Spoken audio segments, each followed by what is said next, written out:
राधे राधे। जय श्री कृष्णा। स्वागत है आप सभी का राधे कृष्ण भक्ति में। आज इस वीडियो में हम आपको सफला एकादशी व्रत की कथा सुनाएंगे। अब कथा सुनने के लिए आप हाथ में थोड़े से फूल या तिल ले लें। अब हम कथा शुरू करते हैं। अर्जुन बोले, हे भगवान, पौष मास के कृष्ण पक्ष की एकादशी का क्या नाम है? उस दिन कौन से देवता की पूजा होती है और उसकी विधि क्या है? यह सब आप मुझे विस्तार पूर्वक समझाइए। श्री कृष्ण भगवान बोले, हे अर्जुन, प्रेम के कारण मैं तुम्हारे प्रश्नों का उत्तर विस्तार सहित देता हूँ। अब तुम इस एकादशी व्रत का महत्व सुनो। पौष मास के कृष्ण पक्ष की एकादशी का नाम सफला है। इस एकादशी के देवता नारायण है। इस एकादशी को पहली लिखी विधि के अनुसार ही व्रत करना चाहिए और श्री नारायण जी की सफला नाम की एकादशी में मुझे ऋतु के अनुकूल फल अर्पण करे। मनुष्य को 5 सहस्त्र साल तपस्या करने से जो पुण्य फल मिलता है, वह पुण्य भक्ति पूर्वक रात्रि जागरण सहित सफला एकादशी का व्रत करने से मिलता है। हे अर्जुन, अब तुम सफला एकादशी की कथा ध्यान पूर्वक सुनो। चंपावती नगरी में एक महिष्मान नाम का राजा राज्य करता था। उस राजा के 4 पुत्र थे। उन पुत्रों में सबसे बड़ा लुम्पक राजा का पुत्र महापापी था। वह हमेशा पर स्त्री गमन तथा वेश्याओं के यहाँ अपने पिता का धन व्यय किया करता था। वह सदैव देवता, ब्राह्मण, वैष्णव आदि की निंदा किया करता था। जब उसके पिता को अपने बड़े पुत्र के बारे में ऐसे समाचार ज्ञात हुए, तब उसने उसको अपने राज्य से निकाल दिया। जब लुम्पक सबके द्वारा त्याग दिया गया, तब वह सोचने लगा कि अब मैं क्या करूं, कहाँ जाऊं। अंत में उसने रात्रि को पिता की नगरी में चोरी करने की ठानी।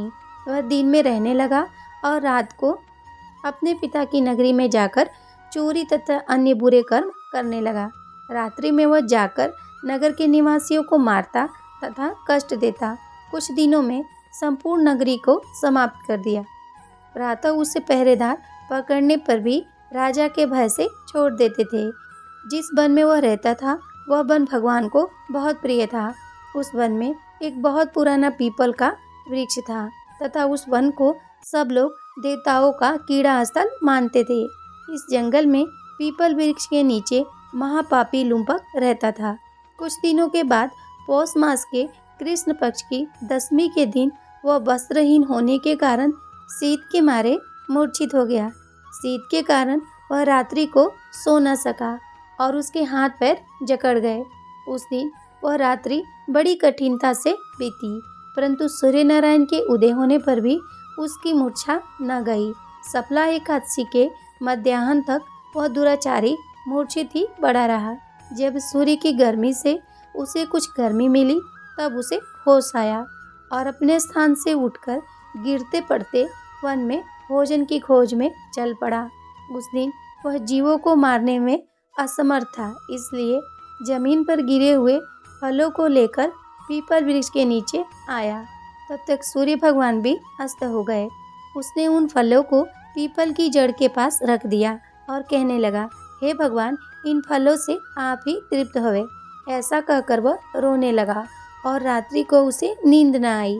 उस महापापी के इस व्रत तथा रात्रि जागरण से भगवान अत्यंत प्रसन्न हुए और उसके समस्त पाप नष्ट हो गए। प्रातः काल होते ही एक दिव्य रथ अनेक सुंदर वस्तु से सजा हुआ आया और उसके सामने आकर खड़ा हो गया। इसी समय आकाशवाणी हुई, हे राजपुत्र, भगवान नारायण के प्रभाव से तेरे समस्त पाप नष्ट हो गए हैं। अब तू अपने पिता के पास जाकर राज्य प्राप्त कर।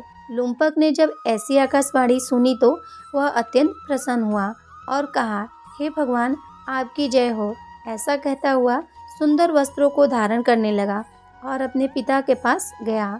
उसने संपूर्ण कथा कह सुनाई और पिता ने उसको अपना राज्यभार सौंपकर वन का रास्ता लिया। अब लुम्पक शास्त्रानुसार राज्य करने लगा। उसकी स्त्री, पुत्र आदि भी नारायण जी के परम भक्त बन गए। वृद्धावस्था आने पर वह अपने पुत्र को गद्दी देकर भगवान का भजन करने के लिए वन में चला गया और अंत में परम पद को प्राप्त हुआ। बोलिए विष्णु भगवान की जय। अब हमने जो हाथ में फूल और तिल लिया है, वो हम भगवान की फोटो के पास अर्पित कर देंगे। राधे राधे। जय श्री कृष्ण।